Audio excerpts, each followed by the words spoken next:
termasuk juga kita, ya, kita akan mengalami itu. Nah, serajin apapun sholat kita, kalau nggak ikhtiar perutnya lapar, ya. Begitu juga, ya. Kalau nggak hati-hati bisa celaka. Naik kendaraan nggak hati-hati, remnya blong, rawan kecelakaan. Siapapun itu, ya.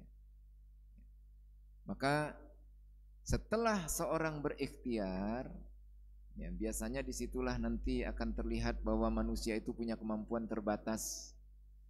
Ya, banyak hal-hal di luar dugaan. Sama halnya juga dengan Rasulullah Sallallahu Alaihi Wasallam, sudah berusaha untuk meninggalkan tempat yang menyempitkan beliau dengan para sahabat di Mekah, ya, hijrah ke Madinah, tapi di Madinah tetap ada persoalan karena hidup ini selalu berdampingan dengan persoalan. Itu adalah sunatullah, ya. Dan Rasul mengatasi persoalan itu secara alamiah juga, sesuai dengan sunnatullah. Coba kalau kita lihat ibu-ibu, rombongan para sahabat dari Mekah ke Madinah, sebanyak itu orang, ini datang rombongan, kalau satu dua, ya berpikir nggak bisa bikin rumah, tinggal di masjid. Masjid sudah ada itu sekarang. Dulu di padang tandus itu bawa orang satu rombongan, nggak tahu mau tinggal di mana, mau kerja apa, mau makan apa. Sampai di Madinah, maka tugas Rasul secara sunatullah mempersaudarakan, ya. Dan ini ternyata sudah dijajaki oleh Rasulullah Sallallahu Alaihi Wasallam. Sudah ada ikrar dari orang-orang Madinah, demi Allah, hai Muhammad, kalau engkau terjun ke laut, kami akan terjun bersama. Ikrar inilah yang menjadi bahagian sunatullah, bahwa Rasulullah tidak sembarangan dia hijrah itu. Sudah ada ikrar akan tolong menolong. Kami akan menjagamu seperti kami menjaga anak dan istri kami. Itu dalam baiat Aqobah. Kenapa mereka mengucapkan itu? Karena paman Rasul yang namanya Abbas belum masuk Islam, tapi dia merasa ini bahagian dari tanggung jawabnya, ya. Ini ponakan dia. Hei orang-orang Madinah, kalau kalian tidak bisa menjaga ponakanku di sana, kami di Mekah ini masih bisa jaga, walaupun kondisinya sudah demikian. Nah, Rasulullah Sallallahu Alaihi Wasallam hijrah, tugas beliau mempersaudarakan sahabat-sahabat ini. Ini dipertemukan dengan ini, dipersaudarakan dengan ini. Abdurrahman bin Auf dipersaudarakan juga dengan seorang Madinah yang cukup kaya, ya.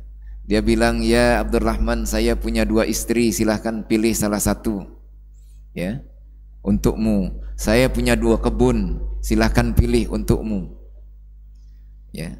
Nah, ini mempersaudarakan mereka, dan mereka di bawah ketaatan kepada Rasul. Persaudaraan ini berjalan baik, kuat, ya. Sehingga gambaran persaudaraan orang-orang Madinah dengan orang Mekah setelah hijrah ini, rasa seperjuangan, sama-sama baru menghidupkan ajaran, ya, yang akan merubah, ya, tatanan hidup yang lama, sama-sama berjuang. Biasanya hidup dalam perjuangan itu pengorbanannya lebih tinggi, rela berkorban, ya Bu. Dulu para pejuang waktu mau ngusir Belanda, nah itu, ya, persahabatan mereka, ikatan mereka kuat, sama-sama pejuang, sama-sama begadang, sama-sama, ya, mengatur strategi, sama-sama menghadapi maut, ya.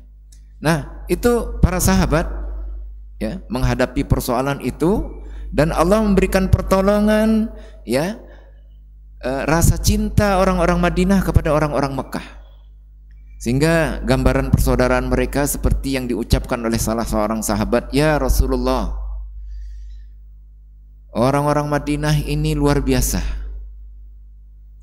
Mereka yang hidup sederhana pun menjamin kami, dan orang-orang kaya dari orang-orang Madinah telah memperlakukan kami begitu mulia, sehingga mereka sepertinya memborong cahaya pahala. Nah itu. Jadi orang Mekah ini ngiri nih, ya. Dia lupa perjuangan mereka. Ya, orang kalau satu perjuangan, hatinya sudah dekat, ingat kelebihan orang. Kelebihan mereka meninggalkan harta, nggak ingat. Ya Rasulullah, saya khawatir orang-orang Ansor, orang-orang Madinah ini borong pahala. Kata Nabi, tidak, nggak usah khawatir, kata Nabi. Yang penting kalian hormati mereka, kalian jaga hubungan baik dengan mereka, dan kalian doakan mereka. Nah, jadi menghargai orang yang berbuat baik kepada kita. Ada orang yang nganter, waduh dia yang dapat pahala ini. Ada orang yang begitu. Kenapa? Karena dalam pikirannya selalu bersaing bagaimana mulia di akhirat. Nah, ini orang Madinah susah ditempong ini. Semuanya berbuat baik, nolong kita. Ya, yang miskin aja mau nyumbang, mau memberikan tempat kepada orang-orang yang hijrah. Apalagi yang kaya. Harta mereka seperti, ya, kalau Allah gambarkan seolah-olah mereka tidak butuh harta itu. Ini untuk menolong orang-orang yang berjuang di jalan Allah. Ya. Dan kedekatan hati mereka itu juga adalah pertolongan Allah Subhanahu wa taala. Ya. Tapi sunatullah saja. Dalam perjuangan biasanya memang hati itu dekat. Ya. Kemudian sahabat bilang, khawatir kami diborong semua pahala sama orang Madinah. Ya. Kalau sholat mereka sholat, ya. Puasa mereka puasa, tapi mereka menjamin hidup kami, berkorban untuk kami. Kata Nabi, enggak. Kata Nabi, yang penting kalian jaga hubungan baik mereka dengan mereka, kalian hargai mereka, dan kalian doakan mereka. Ya. Dan secara beransur-ansur, secara alamiah, setelah Rasulullah juga berusaha di atas sunatullah, usaha Rasul itu di atas sunatullah. Setelah mempersaudarakan, beliau juga berkeliling dengan suku-suku yang ada di sekeliling, menjalin kerjasama dengan orang-orang yang ada di Madinah. Walaupun itu lain agama, ada Yahudi, ada Nasara, ada Bani Quraidah, ada Bani Nadir, ada Bani Kunaiqa, ya. Mempersaudarakan orang-orang Islam sesama Muslim yang hijrah dan yang tinggal di situ, berusaha untuk berunding, menjalin hubungan. Karena apa? Karena orang-orang Mekah itu tidak berhenti dia menghalang-halangi dakwah kaum muslimin. Ya. Artinya Rasul itu sebenarnya berjuang secara sunatullah, alamiah, manusiawi. Kalau dia tidak berjuang, ya, maka ya secara ilmu keduniaan, ya, itu sama dengan orang yang menunggu makanan tanpa ikhtiar. Di rumah saja dia banyak sholat, banyak ngaji dengan harapan nanti pagi datang tiba-tiba sarapan sendiri. Nggak bisa.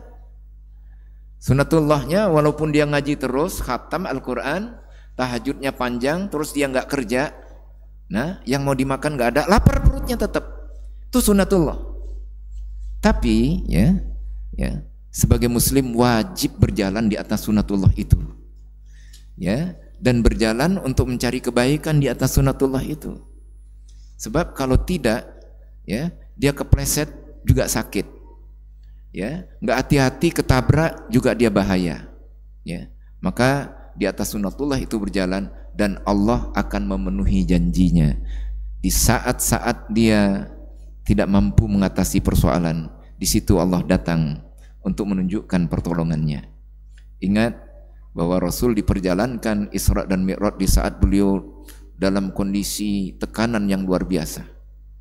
Begitu juga setelah Rasulullah menyusun kekuatan, ini kelihatan baru bangkit nih kekuatan. Orang-orang Mekah sudah tahu nih, Nabi membangun komunitas, membangun jaringan. Jangan sampai sukses dulu, serang. Bahaya nanti mutus jalur perdagangan kita. Itu mulailah berpikir, ya, tokoh-tokoh yang pernah jahat sama Rasul pasti Muhammad balas dendam. Kalau dia sudah kuat, ya, dan bukan dari Mekah saja, orang Madinah juga begitu. Ada yang kasak kusuk, hati-hati, Muhammad dan pengikutnya ini akan menjadi satu kekuatan.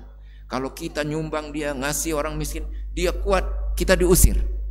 Humul ladzina yaquluna la tunfiqu ala man 'inda Rasulillah. Itu orang-orang munafik yang kasok kusuk di Madinah. Jangan nyumbang, jangan perhatikan mereka, jangan ditepati janji yang telah kita buat bersama, tidak usah. Maka dalam peperangan itu mereka banyak berkhianat, yang akhirnya orang-orang Yahudi Madinah itu diusir. Itu jalan alasan mereka telah melanggar janji, ya, di luar kuasa Rasulullah Sallallahu Alaihi Wasallam. Ya. Maka janji Allah itu akan dipenuhi. Hal semacam itu sudah dirasakan berulang kali oleh Rasulullah Sallallahu Alaihi Wasallam. Ya, walaupun sudah ikhtiar, ada saat-saat tertentu di luar perhitungan. Ya, kayak Rasul ketika hijrah, kan sudah cari jalan yang tidak biasa dilalui. Ya, kemudian dia memperkirakan kalau terus jalan, sedangkan mereka mengejar dengan cepat, suatu saat ketemu juga, dia mampir dulu, nginep dulu di gua Hira. Dan di situ ternyata masih datang ke area situ, ditelusuri, disusur. Kalau dia menginap di sini, dalam hadis riwayat Muslim, orang-orang yang nyari itu sudah seliweran itu. Tapi pertolongan Allah, untuk nunduk saja nggak tertarik. Dalam hadis Muslim diriwayatkan bahwa kalau mereka itu menundukkan saja wajah mereka, mereka telah melihat kami. Itu kata Abu Bakar. Kelihatan kakinya seliweran, tapi nggak tertarik. Kenapa? Ya, masa ada orang di dalam, orang ada sarang burung dara, pasti kabur kalau memang ada orang di dalam. Ada laba-laba ini nggak mungkin, ya, ada orang lewat barusan ini.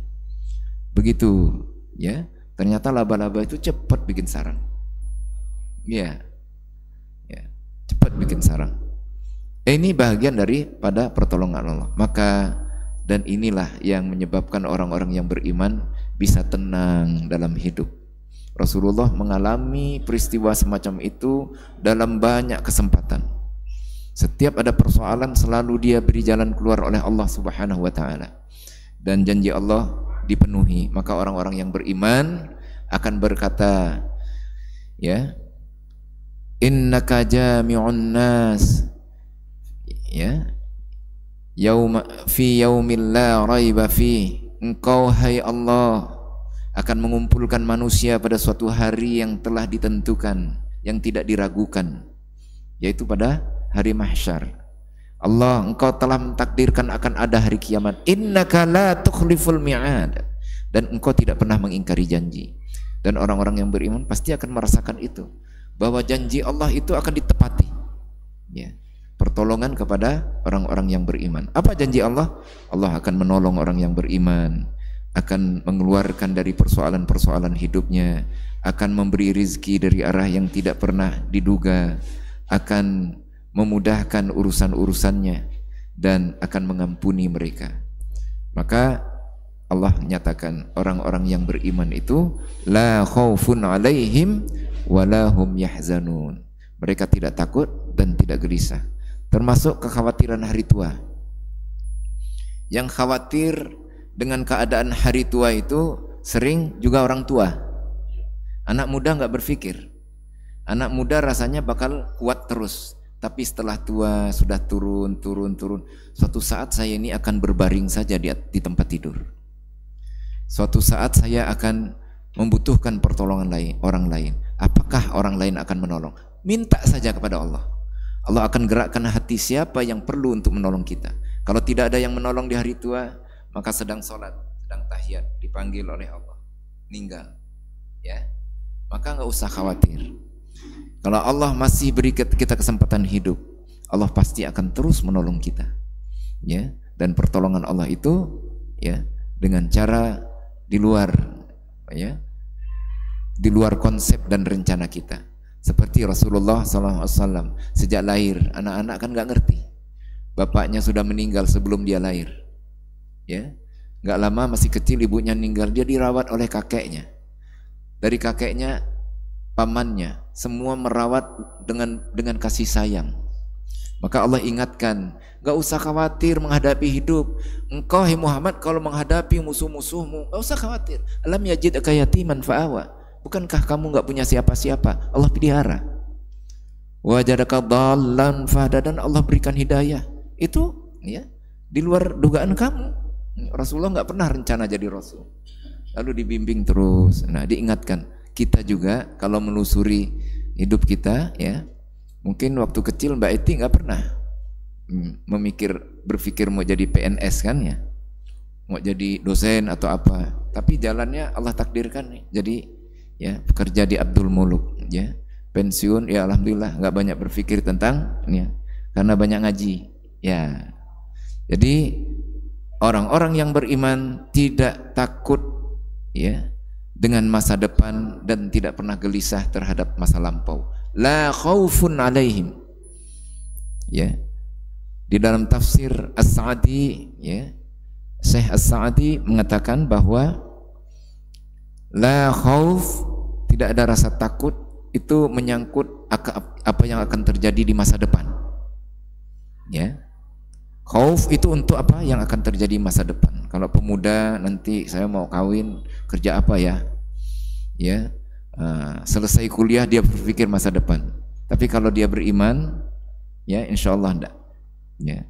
Tapi kegelisahan semacam itulah yang membutuhkan orang-orang tua memberikan kekuatan kepada mereka, karena mereka belum pengalaman dengan pertolongan-pertolongan Allah. Sering anak-anak muda itu stres mikirkan masa depan. Kemudian, ya, kadang-kadang ada yang menyesali masa lampau. Waduh, dulu kalau saya nggak begitu, itu saya kalau nggak begitu, itu sudah takdir. Karena beriman kepada semua apa yang terjadi itu sudah ditulis oleh Allah, maka biarlah itu lewat. Sekarang ini bagaimana kita menjadi orang yang baik ke depan, terutama di akhirat nanti. Nah, la khaufun alaihim wala hum yahzanun, termasuk, ya, untuk akhir hayat di mana kita sudah lemah, nggak bisa apa-apa, juga bukan hal yang ditakuti. Kenapa? Allah janji akan melindungi hamba-hambanya. In tansurullah yansurukum, jika kamu menolong agama Allah, Allah tolong kamu. Nah, inilah yang dimaksud dengan sunnatullah dan pertolongannya. Nah, pertolongan Allah itu setelah dianalisa itu tidak bertentangan dengan sunnatullah, ya, walaupun itu mengejutkan. Apa contohnya? Nabi Musa ketika dikejar oleh Fir'aun, ya, karena yakinnya bahwa Allah selalu menolong sejak dia akan dibunuh, tapi lolos dengan cara, ya, yang aneh, dihanyutkan di kali, ya. Orang dihanyutkan di kali itu kan 50-50, Bu. Kena angin goleng mati kan gitu. Tapi dia selamat berakhir di istana. Dia ditampung oleh istrinya Fir'aun, ya. Ya, kemudian juga dia disusui oleh ibunya. Dan dia dibesarkan dengan baik, ya.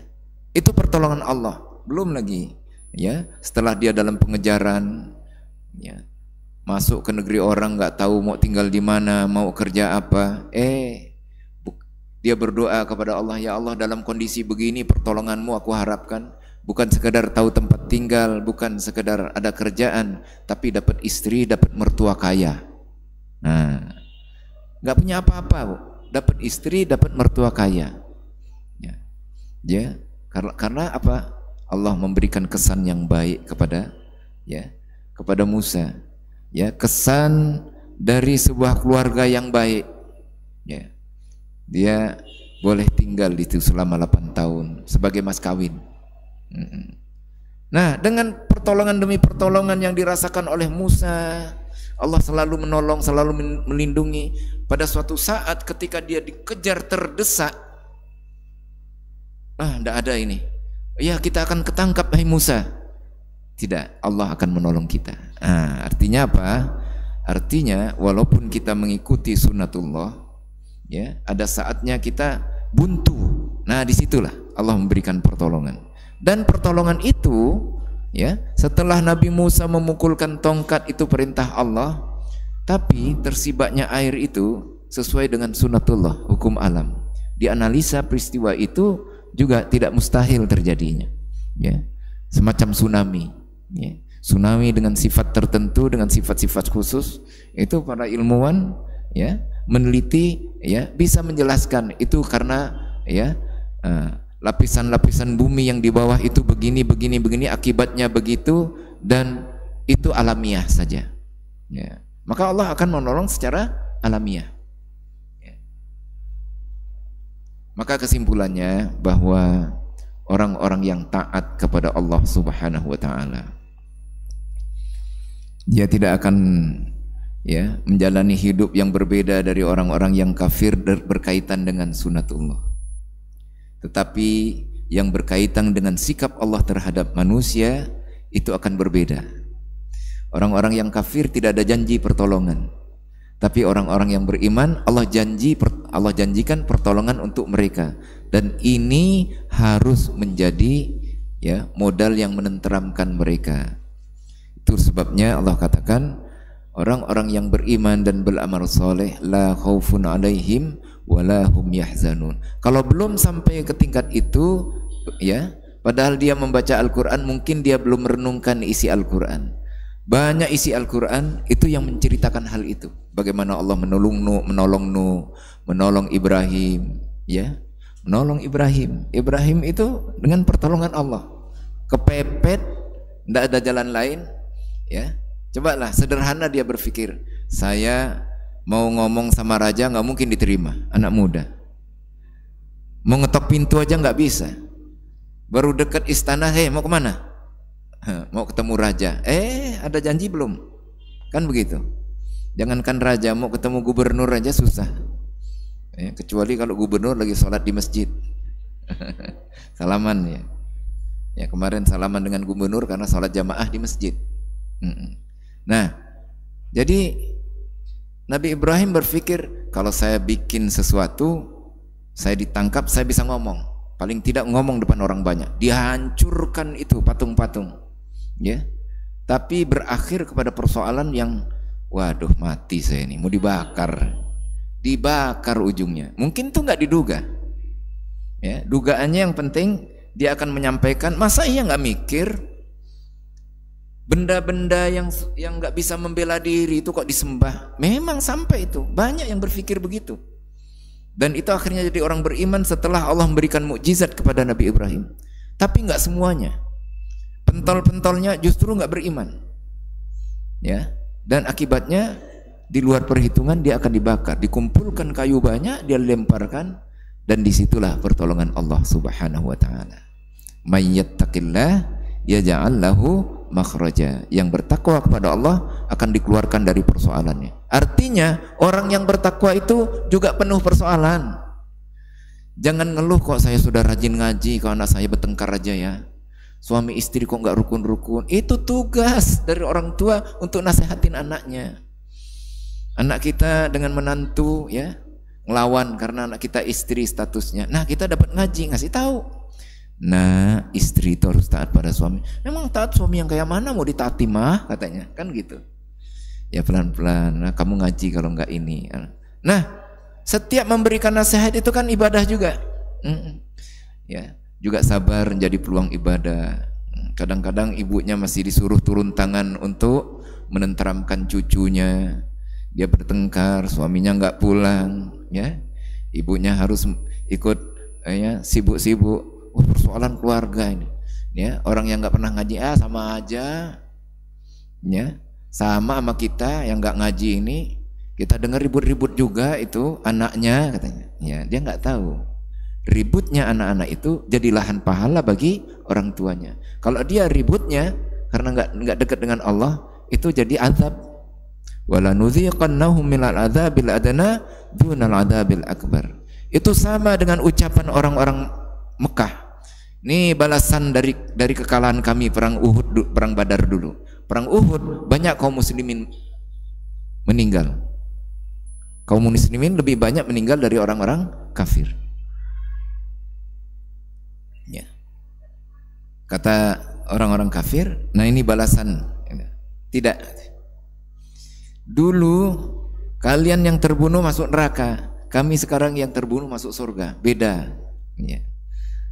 Jadi perbedaan persoalan orang yang beriman itu menjadi lahan ibadah, sementara orang-orang kafir itu menjadi peringatan atau azab.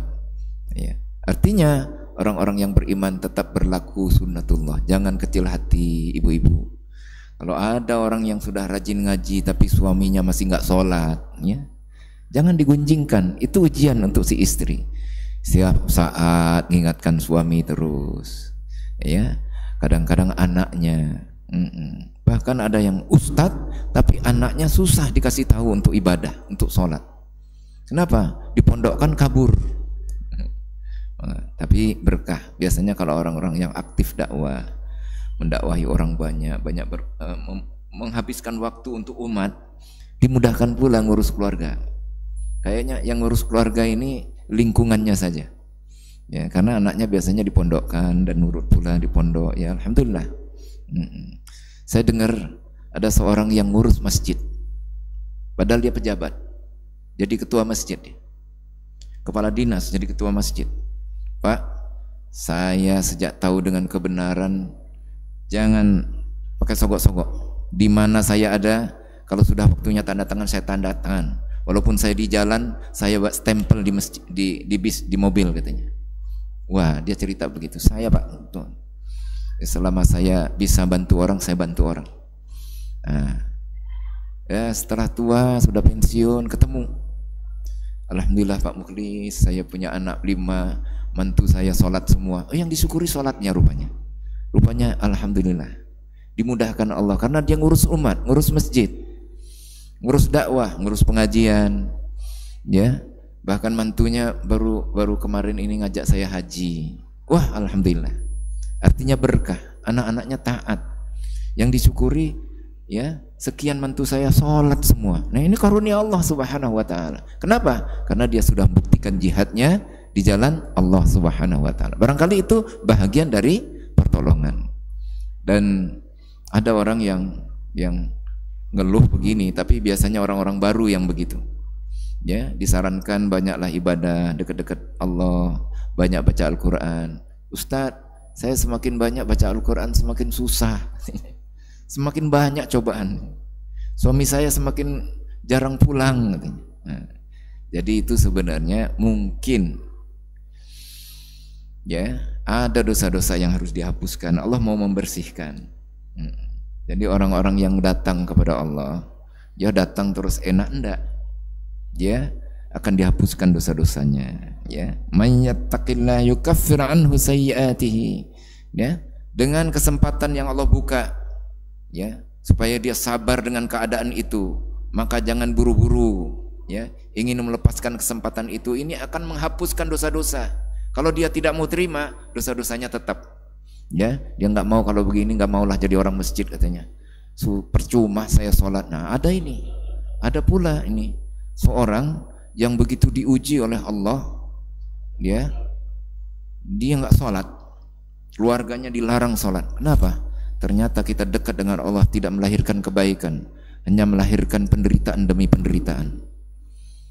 Ya, anak yang pertama, ya sebelum nikah sudah bikin aib, terpaksa dinikahkan, padahal namanya baik, tercoreng.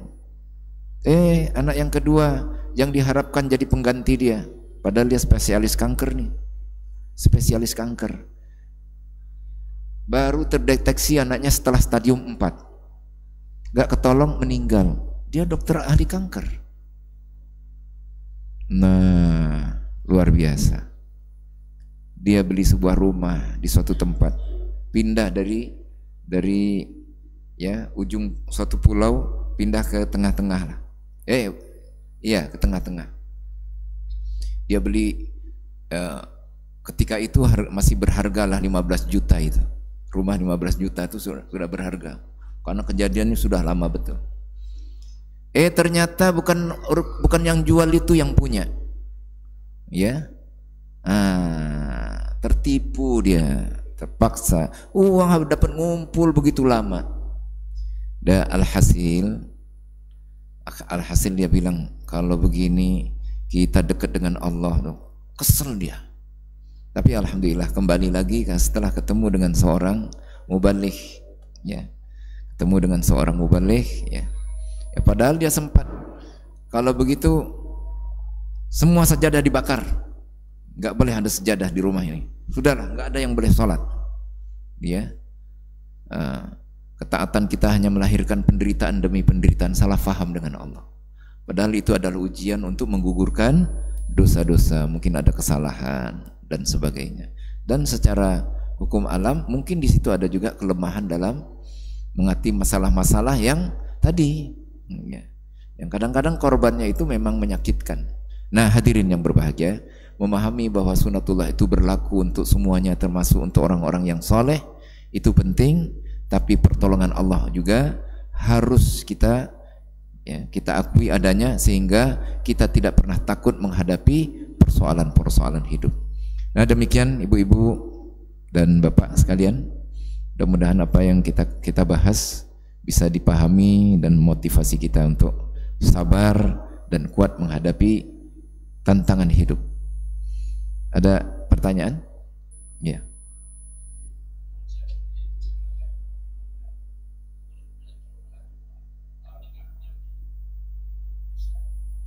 Ya.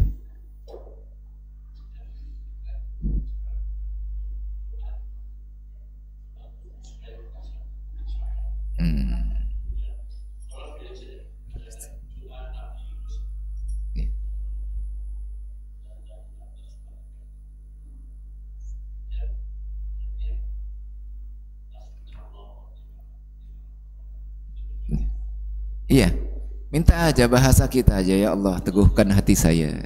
Ya, orang-orang yang sabar itu, wa ka'ayyin min nabiyyin, betapa banyak nabi qatala ma'ahu ribbiyun, orang-orang yang dekat dengan Allah, bersama-sama mereka berperang di jalan Allah. Ya, ya. Fama wahanu lima asabahum fi sabilillah, mereka enggak pernah lemah dengan apa yang Allah timpakan kepada mereka di jalan Allah. Wa ma dha'ufu, ya, mereka tidak pernah merasa hina, tidak merasa lemah. Ya, wallahu yuhibbus sabirin, Allah cinta sebenarnya dengan mereka yang punya banyak persoalan kemudian mereka bertahan dan sabar. Ya, innallaha yuhibbus sabirin. Wa ma kana qaulahum, doa mereka, perkataan mereka adalah Rabbana ghafir lana dzunubana, ya Allah ampuni saya kalau salah. Wa israfana, sikap-sikap saya yang melampaui batas, mensikapi situasi ini kalau ada keluhan dan sebagainya yang tidak pantas. Ya, Rabbana ighfir lana dzunubana wa israfana fi amrina wa tsabbit aqdamana, teguhkan pendirian saya untuk tetap di atas kebenaran. Wansurna 'alal qaumil kafirin, tolonglah kami menghadapi orang-orang yang kafir. Ya. Ali Imran. Oh, ya. 150 sekian gitu.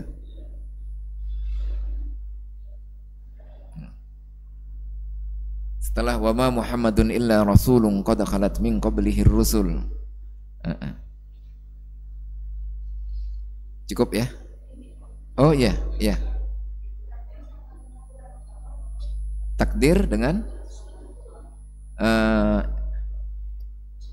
ya. Jadi sunnatullah itu maksudnya adalah, sunnah itu adalah tradisi, kebiasaan yang berjalan terus, itu sunnah. Nah, itu bahagian daripada takdir Allah Subhanahu wa taala. Ya. Ya, takdir itu yang sudah terjadi. Yang belum terjadi itu qadha, ketetapan Allah, ya. Bahagian daripada takdir juga.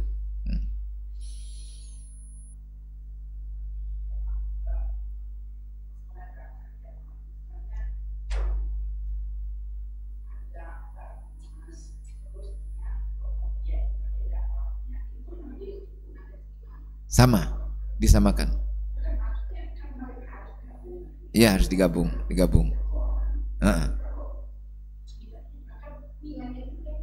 Nilainya beda, jadi hitung aja sesuai dengan nilainya. Dihitung sesuai nilainya. Enggak, ditaksir saja. Ditaksir saja. Ya. Sekian ya, di jumlah masing-masing. Umpamanya ini ada cincin 10 gitu. Satunya berapa, 10 berapa, terus yang logam mulia berapa, dijumlahlah hasilnya ini. Ya, ditaksir dengan uang dulu, baru dihitung, kemudian keluarkan 2,5%. Bisa dihitung.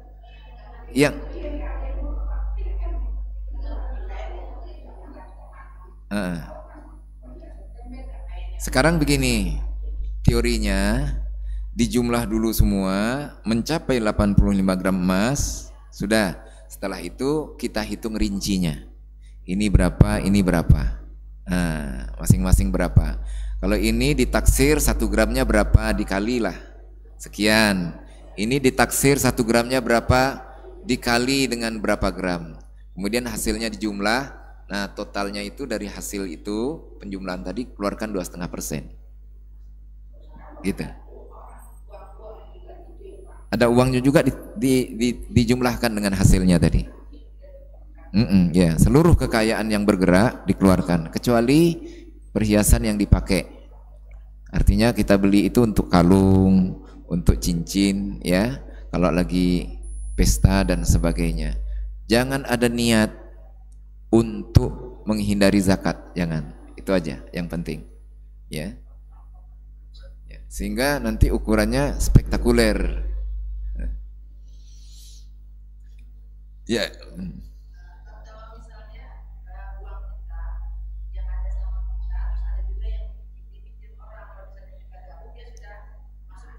Nisab. Ya, jadi gini. Di tangan orang atau bukan di tangan kita itu akan ada 2 macam. Ada yang positif bisa kita ambil sewaktu-waktu kalau ada di bank, atau di sebuah lembaga yang positif bisa kita ambil sewaktu-waktu. Nah, itu dihitung saja semua, keluarkan 2,5%. Kalau totalnya mencapai nisab. Tapi kalau dipinjam sama saudara, ya, kapan nih kak saya mau zakat, uangnya kapan mau bayar, katanya sebulan, belum ada. Nah, itu ditunda dulu perhitungannya. Kemudian yang ada sisa ini cukup zakat apa enggak? Kalau cukup, bayar ini dulu zakatnya. Itu ditunda sampai dia bayar, ya. Kemudian kalau ini enggak cukup, berarti belum masuk nisab. Karena salah satu syarat wajib zakat adalah dalam kekuasaan. Itu bukan dikuasai kita karena ada di tangan orang, ya. Nah, tapi kalau ada di bank itu boleh dibilang dalam kekuasaan kita. Kita bisa ambil kapan saja, ya. Itu termasuk barang aman, ya. Gaji, iya. Iya. Gaji kalau dihitung 1 tahun, dia dikurangi kebutuhan yang sangat dasar, masih mencapai 85 gram emas nilainya, keluarkan 2,5%. Nah, dalam penunaian pembayarannya, ini yang sering disebut dengan zakat profesi barangkali, ya, bahwa dihitung total kemudian dibagi 12, dikeluarkan 2,5%. Tapi kalau nggak mencapai, ya, gajinya umpamanya 10 juta, kalau mencapai 10 juta dipotong biaya hidup yang dasar umpamanya taruhlah 3 juta, jadi tinggal 7 kali 12, ya, belum sampai Bu, ya. Ya. 84, ya. Sekarang belum dapat, ya. Itu menurut Yusuf Al-Qaradawi di dalam bukunya Fiqhuz Zakah, bahwa boleh, ya, dibayar cicil setelah dihitung, karena gaji itu hitungannya sebenarnya per tahun kan, oleh pemerintah itu sudah dianggarkan setahun. Baik, demikian mudah-mudahan, ya, menjadi ibadah untuk kita semua di bulan Ramadan ini. Assalamualaikum warahmatullahi wabarakatuh.